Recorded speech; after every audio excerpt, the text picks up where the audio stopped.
Halo semuanya, perkenalkan kami dari kelompok 5. Di sini kami akan membahas tentang teori realisme neoklasik dari jurnal yang sudah kami pilih. Sebelum kami akan memulai penjelasan kami akan mengenalkan diri kami terlebih dahulu. Saya Gabriel Kobot Syanturi. Saya Fatur Tamil Azwardi. Saya Zawal Azmi. Dan sekian dari perkenalan kami, dan mari kita akan lanjutkan ke penjelasan berikutnya.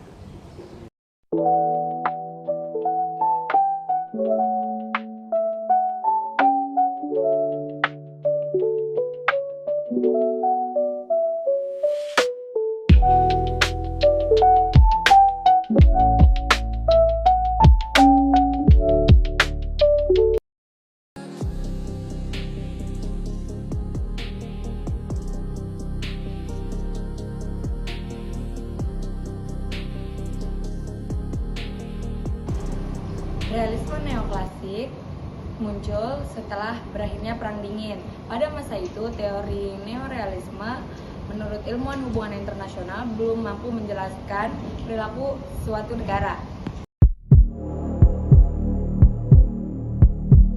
Neorealisme, tindakan negara ditentukan oleh kondisi sistem internasional dan distribusi kekuatan. Namun dalam praktiknya, negara yang menghadapi situasi internasional yang sama sering mengambil kebijakan yang berbeda. Karena itu muncullah realisme neoklasik. Teori ini menjelaskan bahwa tekanan dari sistem internasional tidak langsung menghasilkan kebijakan luar negeri.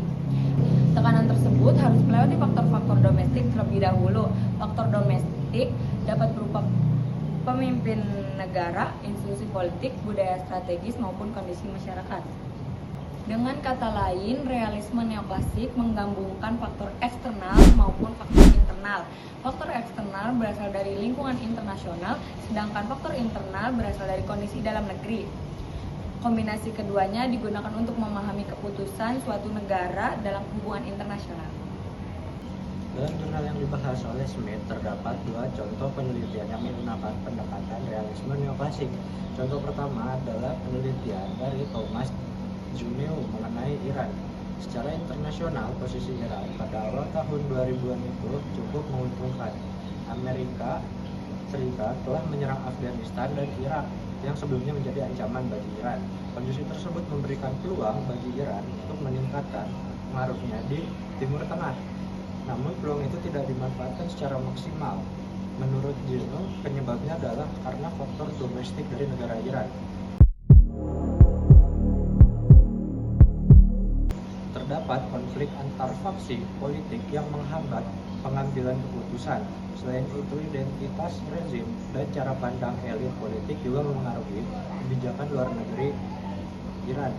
Contoh kedua adalah penelitian Glenn Dyson mengenai hubungan Rusia dengan NATO dan Uni Eropa. Dyson menjelaskan bahwa memburuknya hubungan Rusia dan Barat tidak hanya disebabkan oleh faktor internal. Faktor ideologi dan institusi juga berperan penting. Perluasan NATO dan Uni Eropa membuat Rusia merasa tersisih dari sistem keamanan Eropa. Akibatnya hubungan kedua pihak menjadi semakin tegang. Dari kedua contoh tersebut terlihat bahwa realisme neoklasik ini mampu memberikan penjelasan yang lebih lengkap. Teori ini tidak melihat kekuatan internasional, tetapi memperhatikan kondisi domestik suatu negara juga.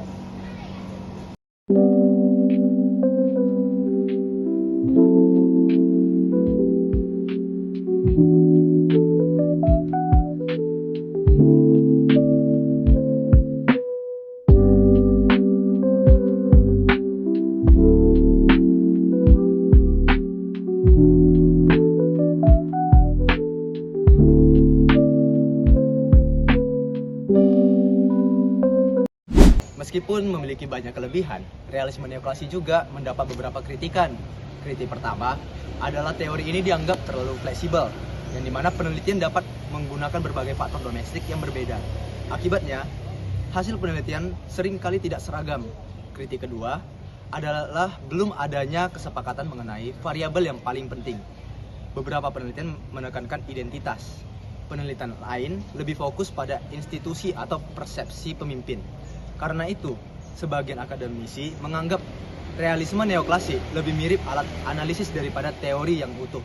Untuk menjawab kritik tersebut, Ripsman, Taliaferro, dan Lobel mengembangkan konsep yang disebut Type 3 Neoclassical Realism.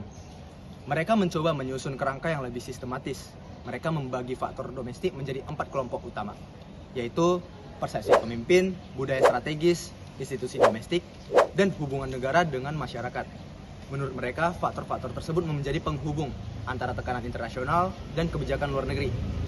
Sebagian kesimpulan, realisme neoklasik membantu kita memahami bahwa perilaku negara tidak hanya dipengaruhi oleh kondisi internasional. Kondisi dalam negeri juga memiliki peran yang sangat penting. Karena itu, teori ini menjadi salah satu pendekatan yang banyak digunakan dalam studi hubungan internasional hingga saat ini. Terima kasih.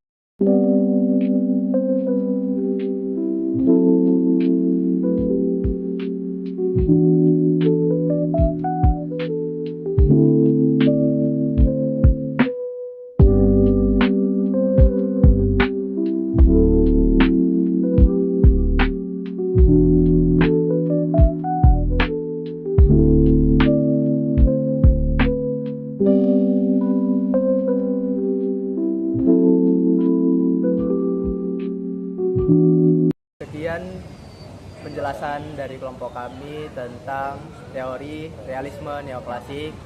Terima kasih. Terima kasih.